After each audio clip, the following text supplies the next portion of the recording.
The Holy Gospel according to Matthew, the 22nd chapter.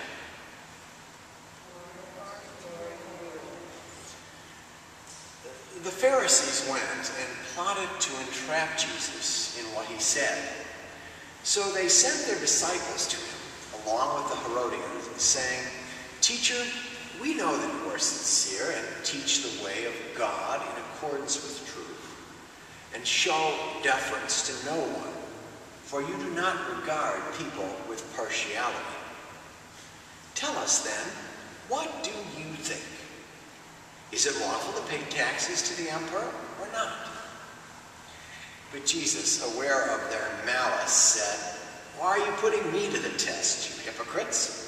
Show me the coin used for the tax." And they brought him a denarius. Then he said to them, "Whose head is this, and whose title?" They answered, "The emperor's." Then he said to them, "Give therefore to the emperor the things that are the emperor's, and to God the things that are God's." When they heard this, they were amazed, and they left him and went away. The Gospel of the Lord.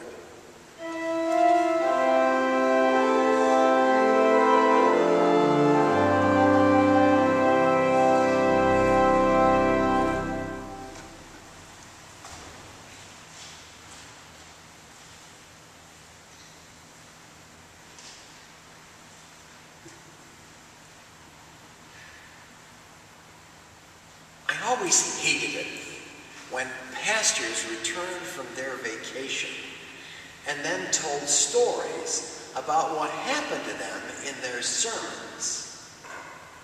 But here I go this Sunday, not only being the chief sinner, but sinning boldly.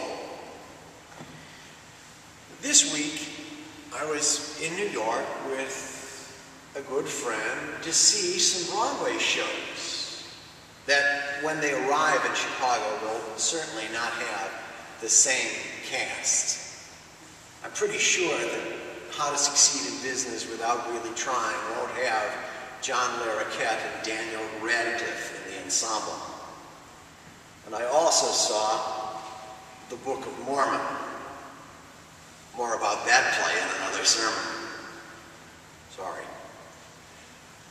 Also going on in New York while we were there was something called the Occupy Wall Street demonstrations.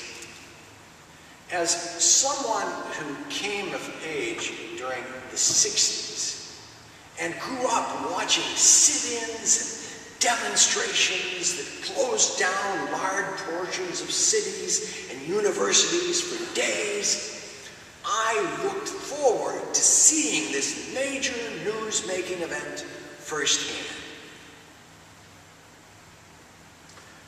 I was disappointed. First, because if the demonstrators were going to try to take back Wall Street, they missed their target by half a mile. That's where my friend Les and I originally looked. We went to Wall Street, and there we found business as usual. However, walking over to Trinity Episcopal Church to attend the noon Eucharist, and yes, I do practice what I preach and attend church even when I am on vacation and even when it is a Wednesday, we walked past this place called Liberty Park. Liberty Park is small, probably no bigger than Independence Park by Parkview, and certainly probably about a third of the size of Postal Park here in Lincolnwood. And from across the street, we couldn't tell what was going on, but upon closer examination, we discovered that we had stumbled upon the rally to end all rallies and found it to be a dud. After church, we walked through the park trying to find out just what it was the demonstrators wanted. And we were less jostled than while we were walking down the average New York sidewalk, where walking is considered to be a full contact sport. And it seemed that they didn't know what they wanted. Many of their ideas were great. And greed. Sounds good to me, except of course when I want more than I have. And government waste. A conservative could hold up that sign. Wipe out hunger. Couldn't agree more. And HIV, AIDS, malaria, Parkinson's, cancer. All great signs. All worthy causes. And I am sure that the people holding the signs and the people immediately around them were deeply committed, while others were content to use those upside-down paint buckets for drums like they do outside the ballparks here, and listen to a pretty good band.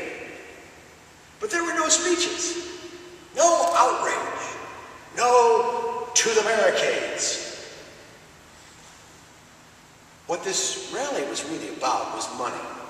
Who gets it, has it, and what are they going to do with it? In that sense, the demonstration would have been far more powerful if so many people were not taking pictures of each other with their iPhones and listening to music on their iPods.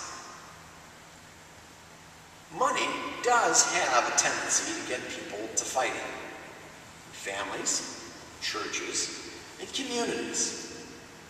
The distribution of funds can cause a major disturbance. It can also get people who are really on the same side fighting among each other. The religious leaders try to entrap Jesus by using a Roman coin. This is the irony of the first degree here, because if Jesus and the religious leaders could have agreed on anything, it was how the Roman government was the oppressor. Sure, it built roads and kept the peace and made sure that things were nice and quiet, but it did so with an extremely heavy hand. Pledged you to dry taxes, and made sure everything was peaceful by severely punishing anybody who stepped out of line. While a Roman soldier would keep you safe from a predator, there was nothing or no one that could keep you safe if you fell prey to a Roman soldier. Jesus would soon find that out more than any of those who were trying to trick him. What you have to remember when you read of this encounter is that nobody in the story enjoyed the protection of the First Amendment rights that we cherish so dearly. Freedom of speech was not seen as a right. So the question is designed to get Jesus in trouble with the government. If he says taxes are not lawful, the word gets back to the authorities, and suddenly he finds himself being charged with sedition. But Jesus is not fooled. He looks at the coin and inquires about the image. Whose is it? He asks. Caesar's, they reply. And then he gives them the best advice they ever received. Render to Caesar the things that are Caesar's, and to God the things that are God's.